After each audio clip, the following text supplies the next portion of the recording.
복음과 함께 고난을 받으라라는 제목으로 하나님 말씀 증거하도록 하겠습니다. 디모데후서는 사도 바울의 마지막 편지입니다. 이거 쓰고 난 다음에 순교했습니다. 죽었습니다. 4장 6절을 보면은 전제와 같이 내가 벌써 부어지고 나의 떠날 시각이 가까웠도다, 이렇게 자기가 알고 있었던 것 같습니다. 그래서 마지막 서신이다, 이런 것을 알려주고 있습니다. 누구나 죽음 앞에 서게 되면 두 가지 현상이 나타나는데, 첫째는 좀 정직해지고 두 번째는 핵심을 붙들게 돼 있습니다. 그래서 죽기 직전에 죽음 앞에 서 있는 사람의 이야기를 들으면 일단 정직하기 때문에 신뢰감이 있고, 또 두 번째로 평생에 가슴에 품었던 가장 중요한 핵심적인 가치를 말해줄 수 있기 때문에 유익이 있다는 것입니다.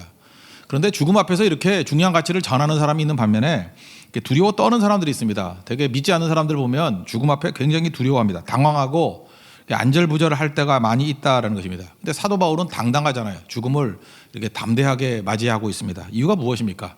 날마다 죽기 때문에 그렇습니다. 매일매일 삶이 죽는 삶. 그래서 고린도전서 15장에 나는 날마다 죽노라, 이렇게 고백하지 않습니까? 날마다 죽기 때문에 매일매일 살아나잖아요. 우리 크리스찬들은 내가 죽고 예수로 사는 경험들을 매일매일 하기 때문에 사실 그것이 패턴이 유지가 되면 죽음 앞에 서 있을 때 두렵지 않다는 것입니다. 근데 매일매일의 삶이 죽음이 뭔지를 모르고 살아가니까 뭐 어른이 되지도 못하고 그냥 늙어가는 노인네 되고, 그 다음에 죽음 앞에 두려움에 떨게 된다라는 것입니다. 어쨌든 사도 바울은 죽음 앞에서 자기의 믿음의 아들 디모데에게 가장 중요한 메시지를 증거하고 있습니다. 우리 1절과 2절을 한번 읽겠습니다. 시작. 하나님의 뜻으로 말미암아 그리스도 예수 안에 있는 생명의 약속대로 그리스도 예수의 사도된 바울은 사랑하는 아들 디모데에게 편지하노니 하나님 아버지와 그리스도 예수 우리 주께로부터 은혜와 긍휼과 평강이 내게 있을지어다. 그러니까 사도 바울이 당당했던 이유는 뭐냐 하면, 그러니까 내가 내 멋대로 산 게 아니라는 거예요. 하나님의 뜻으로 말미암아. 그러니까 우리도 마찬가지입니다. 하나님의 뜻에 의해서 움직이는 사람은 목적이 명확하잖아요. 그리고 내가 왜 살아야 되는지 사명이 명확하지 않습니까? 그러니까 흔들리지 않는 거죠. 그리고 생명의 약속대로 이렇게 얘기하잖아요. 지금 죽음 앞에 서 있을 때 생명의 약속이 있다는 것입니다. 이거 끝나는 게 아니라는 거예요. 예수님께서도 부활이여 생명이니 나를 믿는 자는 죽어도 살겠고 무릇 살아서 나를 믿는 자는 영원히 죽지 아니하리라. 그게 가슴에 있는 거예요. 그러니까 뭐 오늘 당장 사고 당장 어려움이 있다 할지라도 전혀 흔들리지 않는다는 것입니다. 지금도 여러분들 이렇게 흔들흔들하는 사람들 있죠. 뭐 남들이 죽을 때 남 얘기 같고, 막상 자기에게 닥치면 막 당황하는 분들이 있어요. 비행기를 탔는데 막 요동만 쳐도 이거 죽는 거 아니야 이러고, 그 다음에 병원에 가가지고 뭐 오진이라 할지라도 뭐 하나 덩어리가 있네요 그러면 깜짝 놀라고. 그 왜 그렇습니까? 이게 날마다 죽는 훈련이 안 돼 있으니까 죽음이 너무너무 힘든 거라는 것입니다. 그러니까 확신한 일에 거하는 거. 그래서 사도 바울은 조언이 가능하고 영적 유산이 가능한 인생이 되었다라는 것입니다. 지금 믿음의 아들 디모데에게 두 가지 얘기하고 있거든요. 첫째는 격려하는 거, 격려. 그래서 막 불을 붙여주는 거예요. 또 하나는 당부해 주는 거죠. 가장 중요한 메시지가 무엇인지. 우리 오늘 두 가지 내용을 한번 살피겠습니다. 첫 번째 격려를 하는데, 어떤 사람을 만나면 이렇게 불을 붙여주는 사람이 있죠. 사도 바울은 만나서 불을 붙여줍니다. 그러니까 encourage가 뭐예요? 용기를 준다. 그게 격려잖아요. 그러니까 만나면 불을 붙여주고 용기를 주는 그런 사람이었다라는 것입니다.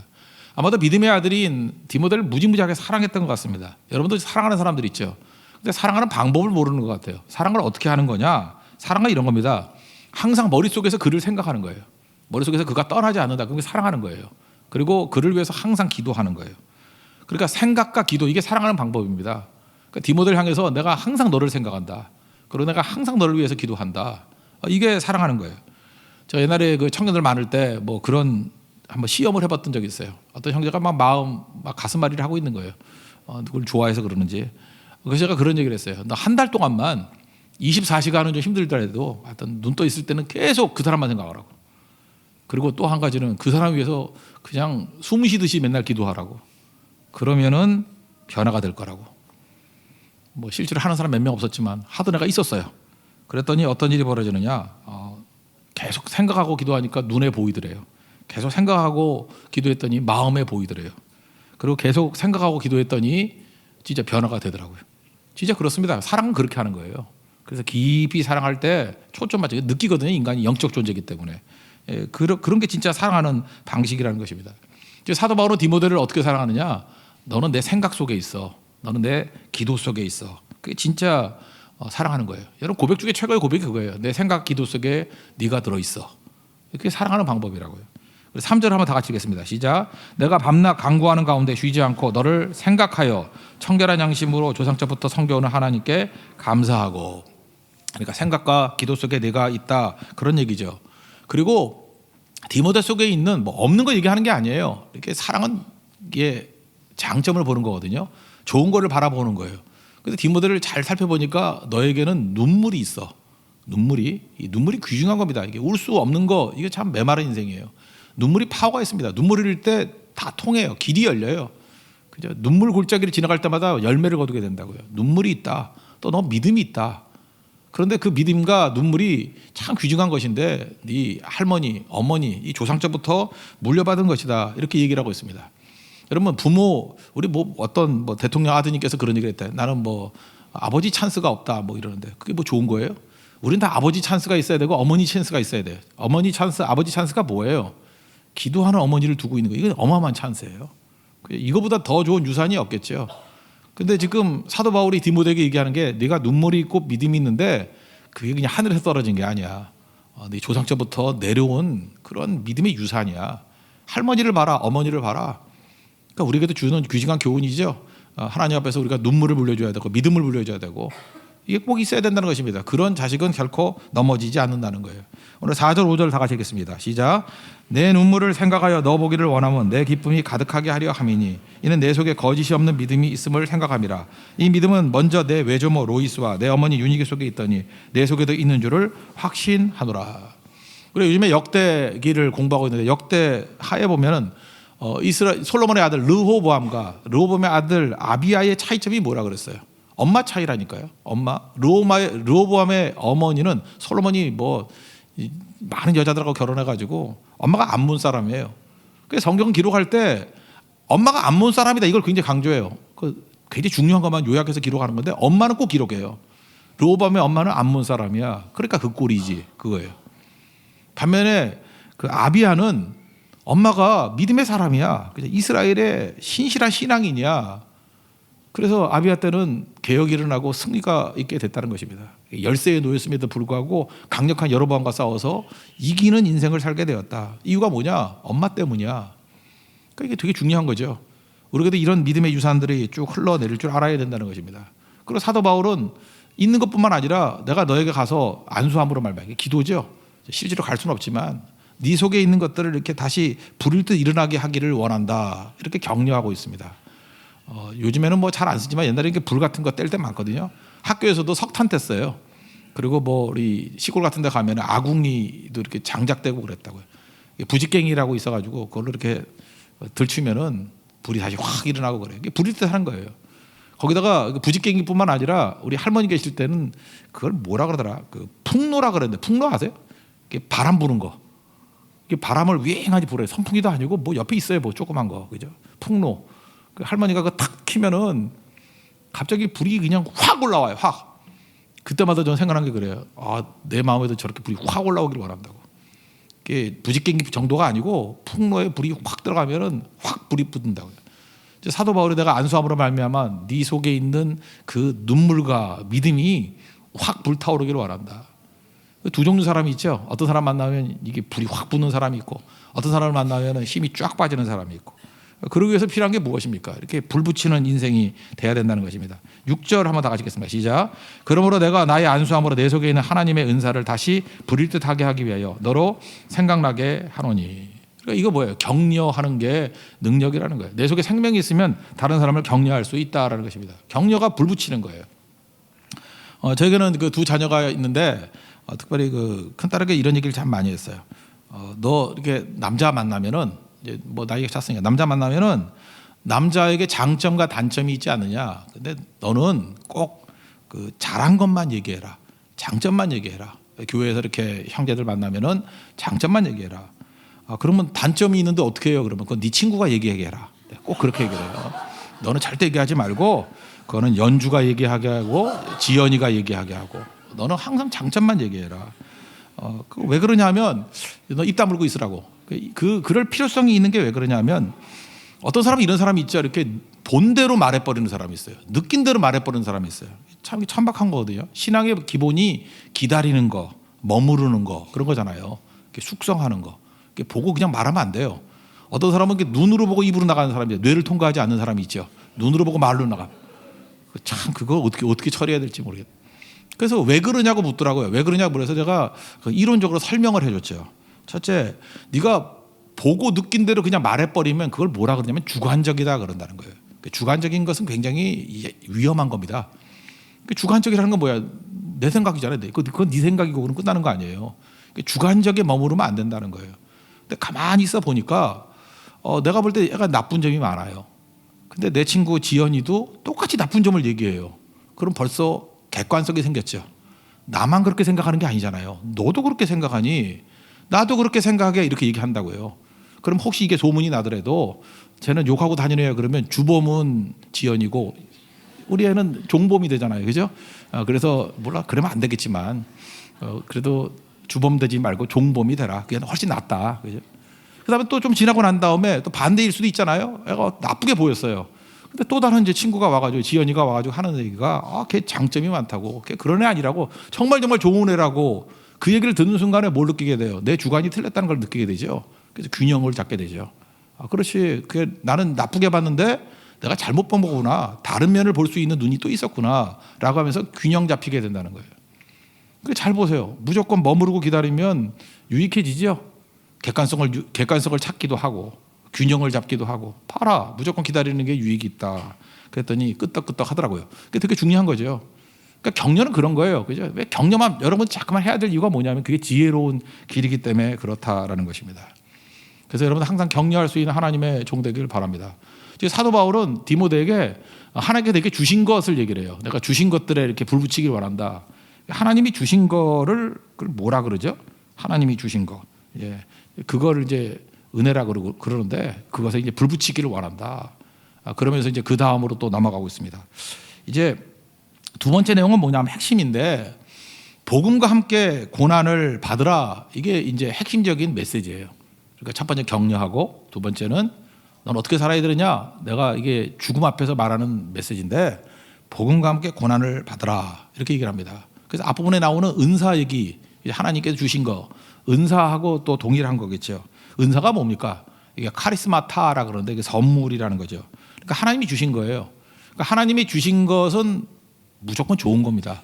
하나님께서 여러분들에게 주신 거는요, 나쁜 게 없어요. 우리가 잘 몰라서 그렇지, 이해 납득 공감이 안 돼서 그렇지, 지나놓고 보면 다 좋은 거예요. 그래서 합력하여 선을 이룬다 그러는 게 뭐냐면 하나님이 주신 건 다 좋은 거다. 이건 사실 믿음으로 받아들여야 돼요. 뭐든지 좋은 거예요. 그 은사가 하나님 주신 선물이거든요. 좋은 거예요. 그럼 은사 중에 여러 가지 은사가 있는데 특별히 뭐 한 가지 예를 들어본다면 병 고치는 은사가 있죠. 병 고치는 은사 이게 좋은 거예요. 병 고치는 은사 좋은 거죠.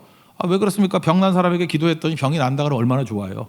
암에 걸렸는데 암 뭐 말기인데 기도했더니 깨끗하게 나와버렸고, 우리 어떤 권사님 따님이 그런 케이스예요. 암이었어요. 여러분 그 신기한 일이니까 한번 들어보세요. 암인데 이게 기도하는 가운데 병원에 갔더니 그래요. 암인데 암이 굳어져 가지고 그것도 암인가? 그런 이상한 그 쪼다 같은 암이 다 있는가 봐요. 암인데 지가 힘을 잃어가지고 그냥 딱딱하게 덩어리가 돼버렸대. 그래서 암이 암으로서의 힘을 잃어버렸대. 이해가 돼요? 이런 거 봤어요? 암은 이게 살아서 움직여 역사하는 거 아니에요?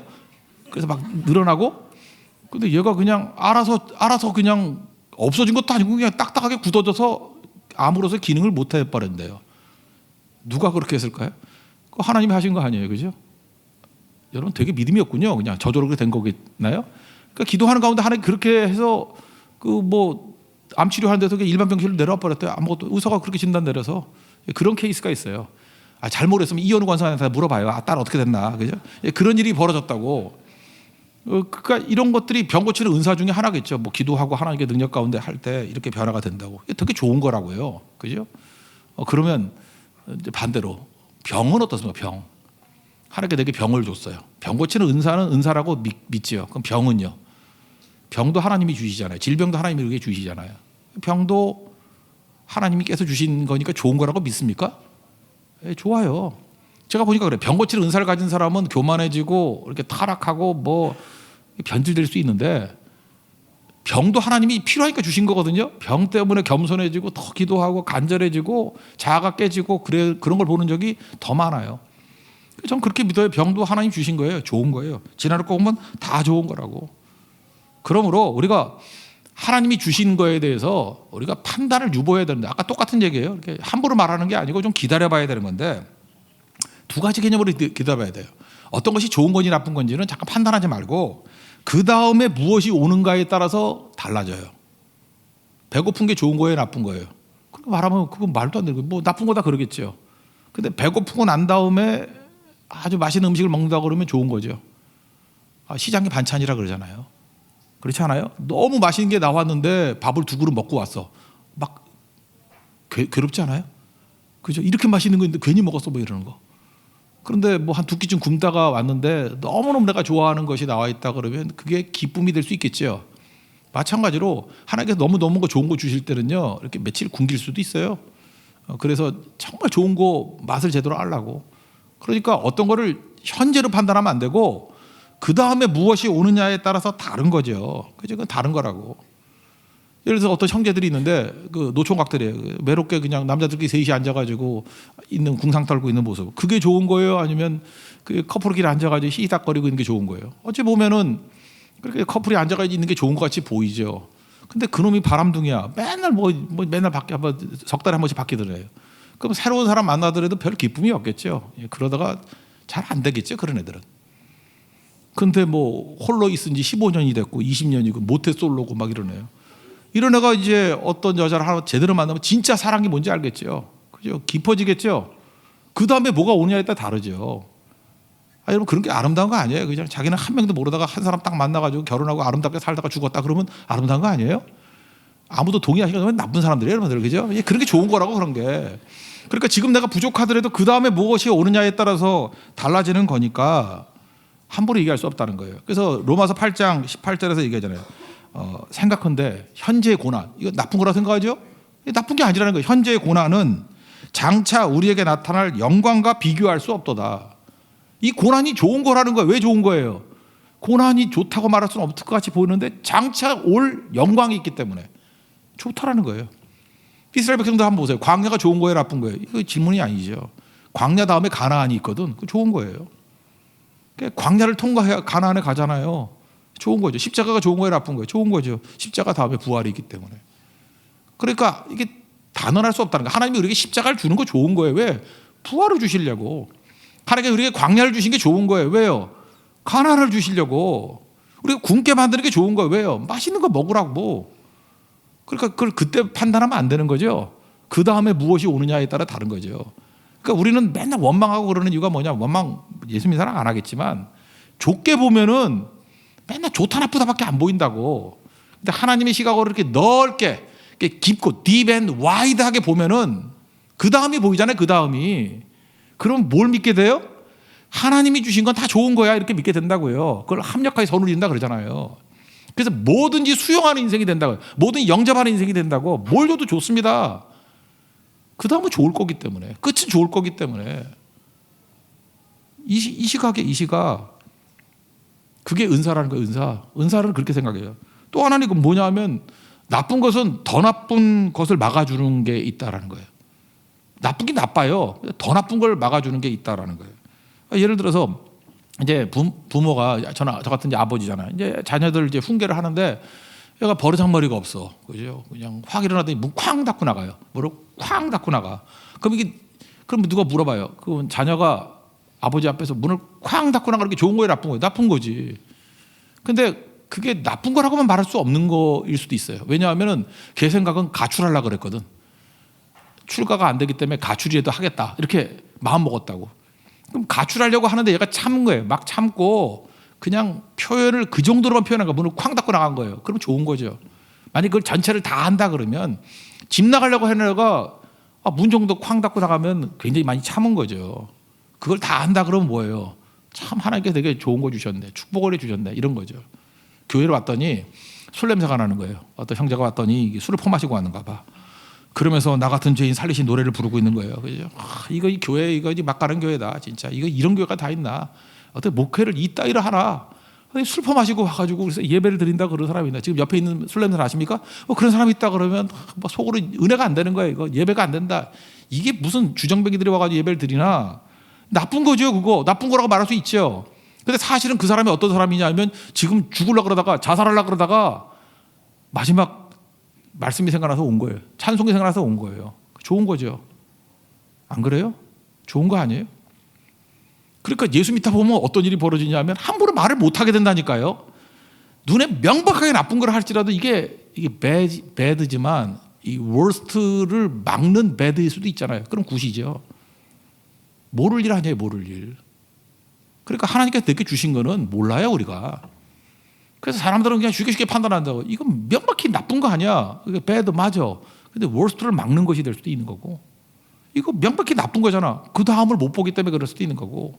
그래서 우리는 뭘 해야 되냐면 하나님이 주신 은사, 하나님이 주신 모든 것은 덮어놓고 좋은 거야, 좋은 거야 이렇게 믿는 게 꼭 필요하다는 것입니다. 그렇죠? 이 믿음이 필요한 거예요. 하나님께서 다윗을 되게 예뻐했잖아요. 다윗을 예뻐한 이유가 뭐죠? 내 마음에 합한 자다. 이거 되게 예뻐했다는 거 아니에요? 좋아했다. 시편 23편 1절이 맞는 것 같아요. 여호와는 나의 목자시니 내가 부족함이 없으리로다. 이거예요. 그러니까 다윗도 범죄한 거 알죠? 뭐 간음도 하고 살인도 하고 뭐 교만하기도 하고 뭐 인간이니까 그런 거죠. 뭐 기록된 게 그 정도지 뭐 더 있을지도 모르겠어요. 근데 다윗의 강점은 뭐냐면 여호와는 나의 목자라는 걸 인정하는 거예요. 나는 양이다. 그러니까 내가 빠질 수도 있고 넘어질 수도 있고 구덩이에서 뭐 헤맬 수도 있고 어떤 때는 승질나 가지고 양떼를 떠날 수도 있고 그렇지만 여호와는 영원히 나의 목자시니 나는 양이야. 그럼 문제 없잖아요. 그죠? 넘어지면 건져줄 거고 길 잃어버리면 목자가 찾을 거고 왜냐하면 부르면 대답할 거니까 여호와가 나의 목자니까. 그러니까 내가 없죠. 무너지더라도 목자의 권위를 인정하는 거예요. 목자를 인정하는 거죠. 그게 하나님께서 귀엽게 여기는 내용이라는 것입니다. 그런데 똑같이 목자를 따라간다 할지라도 이런 고백이 있을 수 있죠. 여호와는 나의 목자일 수도 있으니. 그죠? 여호와는 나의 목자일 수도 있으니. 그러니까 뭐냐면 맨날 자기가 판단하는 거예요. 내가 이해하고 납득하고 공감될 때만 따라가는 거예요. 근데 보니까 이게 말씀이 그렇듯하거든. 이거 한번 잘 될 것 같아. 내 판단 주판을 튕겨보니까 괜찮아 보여. 계산기를 눌러보니까 괜찮아 보여. 그래서 몸은 따라가고 있어요. 따라가고. 근데 결정적인 순간에 수틀려가지고 이거 아닌데 이게 뭐야? 이럴 때는 안 따라갈 수 있죠. 여호와는 나의 목자일 수도 있으니. 지금 목자지만 곧 목자가 아닐 수도 있는 거예요. 그럼 그거는 문제가 있죠. 그게 무슨 신앙이니? 아무것도 아니지. 그래서 어떤 사람은요, 하나님께서 이거 훈련시키려고 네 자아를 깨트리는 거, 이해 납득 공감되는 일만 따라간다 그러면 몇 가지만 따라갈 수 있겠어요. 그냥 시시한 일들은 따라갈 수 있겠죠. 여러분 같은 그 되지도 않는 머리에 이해 납득 공감되는 것만 하나님께서 이끌어 가신다 그러면 저급한 수준은 따라갈 거 아니에요. 저급한 수준은. 근데 하나님 수준의 높은 수준의 어떤 지혜와 높은 수준의 섭리를 가지고 이끌어간다 그러면 이 돌대가리들이 이해를 해? 이해를 못 하잖아요. 이해 납득 공감하려고 그러면 어떻게 돼요? 낮은 수준만 갈 거 아니에요. 근데 하나님이 높은 수준으로 가려고 그러면 나는 이해 납득 공감 안 하면 안 따라가. 그럼 그 사람은 뭐예요? 일생의 반이 광야 생활하는 사람이 있어. 얻어 터지고. 하나님께서 그에게 원하는 건 뭐죠? 네 자아가 깨지라는 거죠. 하나님 주신 것은 무조건 좋은 거야. 이거 깨닫는데 반평생을 보내는 사람이 있어요. 되게 어리석은 거죠. 그러니까 여러분들 그래서 신앙교육이 중요한 게 뭐냐면 이게 복의 복. 여호와는 나의 목자시니 목자일 수도 있으니가 아니라 영원한 나의 목자시니 이게 고백이 된다 그러면 그게 너무너무 좋은 거예요. 그래서 하나님이 주신 것이 다 좋다라고 믿는 걸 뭐라 그러냐면 그걸 능력이라 그래요. 오늘 7절 8절을 한번 읽어보겠습니다. 7절 8절 시작. 하나님이 우리에게 주신 것은 두려워하는 마음이 아니요 오직 능력과 사랑과 절제하는 마음이니 그러므로 너는 내가 우리 주를 증언함과 또는 주를 위하여 갇힌 자 된 나를 부끄러워하지 말고 오직 하나님의 능력을 따라 복음과 함께 고난을 받으라. 여기 보니까 하나님이 우리에게 주신 거 이게 은사거든요. 두려워하는 마음 아니다. 이건 빼버리고 능력이란 게 능력. 하나님이 우리에게 주신 것은 두려워하는 마음이 아니라 능력을 주셨다는 거예요. 능력. 뭐 능력에서 차려나가는 게 사랑과 절제하는 마음이니까 능력 주셨다는 거예요. 그런데 그 능력이 뭐냐? 능력이 뭐냐라고 하면 복음과 함께 고난을 받는 것. 이게 좋은 거라는 걸 받아들이는 게 능력이라는 거예요. 능력. 우린 능력 그러면 상식적으로 뭘 생각해요? 내 멋대로 할 수 있는 걸 능력이라고 생각하잖아요. 그래서 뭐 옛날 같으면 권력 있는 남자를 능력 있는 남자라고 요즘엔 뭐예요? 힘센 남자를 능력 있는 남자 요즘에 힘센 남자가 힘쓰면은 잡혀가죠. 그러니까 뭐 힘세봐야 소용 없잖아요, 그죠? 그 마동석 같은 애가 뭐 좋아요? 그 영화니까 그렇지, 진짜 때리면 다 감옥 가있지. 그러니까 지금 뭐예요? 돈 있는 남자를 능력 있는, 그래서 능력 있는 남자가 좋아요. 그러면 돈 있는 남자 아니에요? 왜? 돈 있으면 뭐든지 살 수 있고 뭐든지 할 수도 있고 뭐 갈 수 있고 뭐 그런 거 아니에요? 근데 성경에서는 그걸 능력이라 그러지 않아요. 능력이라는 건 뭐냐? 능력이라는 것은 복음과 함께 고난을 받을 수 있는 것을 선택하는 걸 능력이라 그래요. 그게 능력이라고, 능력. 내가 기꺼이 딴 거 할 수 있는데도 불구하고 복음과 함께 이렇게 고난 받을 수 있는 자리로 갈 수 있는 거, 그게 능력이죠. 아무나 못 한다는 거예요. 그래서 그 앞부분에 설명이 이렇게 돼 있잖아요. 하나님의 능력을 따라. 그러니까 능력이 뭐예요? 하나님의 능력이 주어지면, 그러는 얘기죠.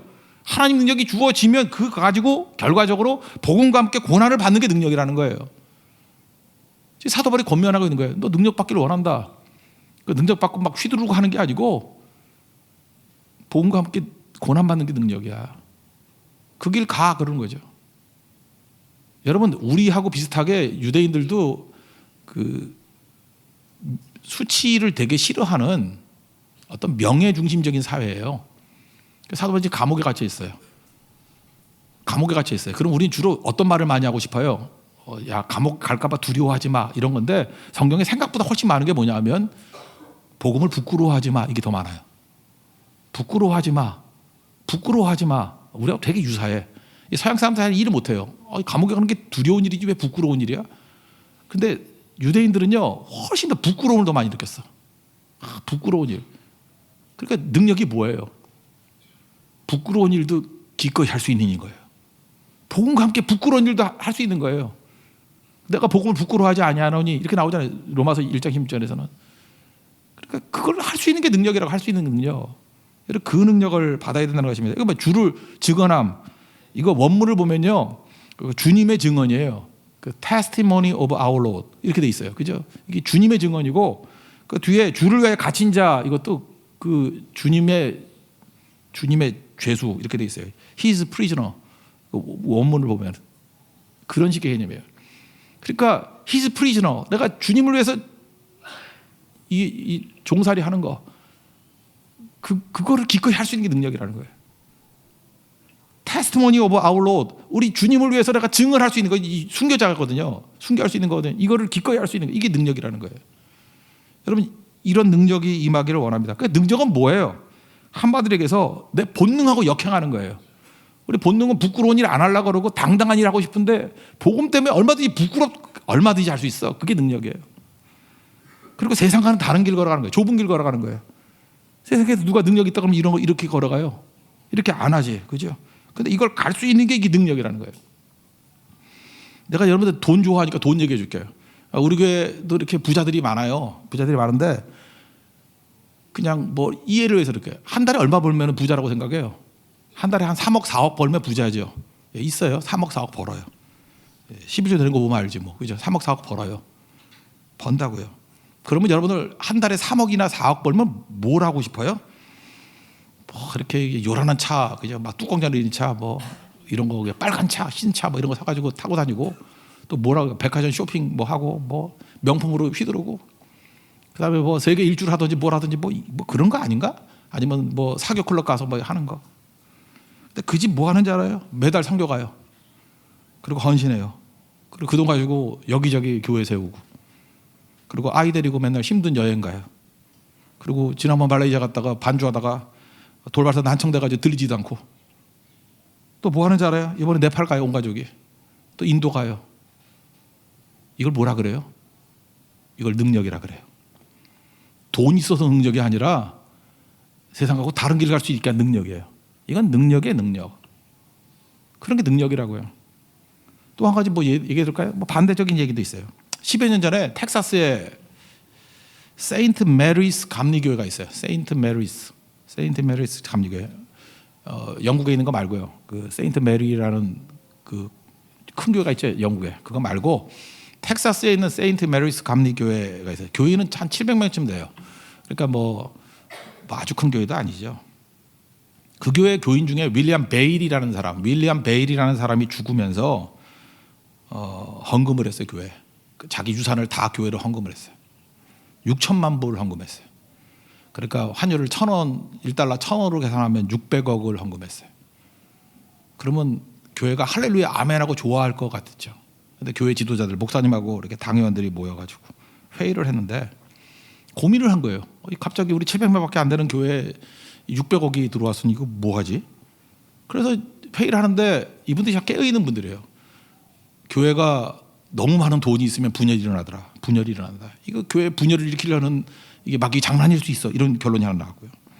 또 하나, 아니 교회 700명밖에 안 되는데 600억이 들어왔으니 이제 각자 헌신하는 교회들 되게 많은데 헌금하고 헌신하고 막 선교하고 막 이런 분들 많이 있는데 이분들이 기죽어 가지고 헌신하겠나? 돈 썩어지게 널려 있는 게 돈인데 이거 헌신하겠나? 헌신의 기쁨을 빼앗아갈 수 있다.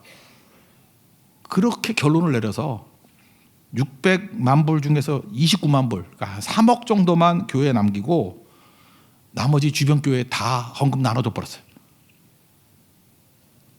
감동도 하나네.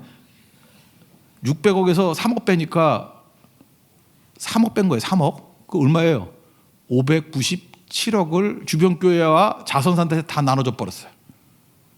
이런 걸 뭐라 그래요? 이걸 능력이라 그래요. 그러니까 능력은 세상과 다른 길 가는 거예요. 그죠? 더 중요한 가치. 왜냐? 하나님이 전능하신 분이니까. 이게 능력입니다. 그래서 여러분 능력 받으셔야 돼요. 능력 받아서 복음과 함께 고난 받는 거예요. 이 고난이라는 게 무조건 고생한다 그 뜻이 아니에요. 여기서 말하는 고난은 세상과 다른 가치를 가지고 다른 잣대를 가지고 살아가는 힘, 그걸 고난 그렇게 표현할 수 있다는 것입니다. 여러분 그 능력 받는 하나님의 권능의 종되기를 바랍니다. 그러면 뭐가 나타나느냐? 하나님의 열매들이 막 나타나요. 10절 보겠습니다. 다 같이 시작. 이제는 우리 구주 그리스도 예수의 나타나심으로 말미암아 나타났으니 그는 사망을 패하시고 복음으로써 생명과 썩지 아니할 것을 드러내신지라. 이때 그리스도의 나타남이 있다니까요. The appearing of Christ Jesus. 예수님의 나타남 열매거든요. 그래서 교회는 능력 가운데 예수님의 나타남이 있어야 돼요. 야, 저기에 예수님이 나타났구나. 예수님의 나타나심이 있구나. 이게 열매라는 것입니다. 이 일을 계속해가는 우리 하나님이 종이 되라. 이게 마지막 권면입니다. 여러분 그 길 걸어갈 수 있는 하나님의 거룩한 종 되기를 축원합니다. 예, 자리에서 일어나겠습니다. 내 삶은 주의 것 찬양하겠습니다.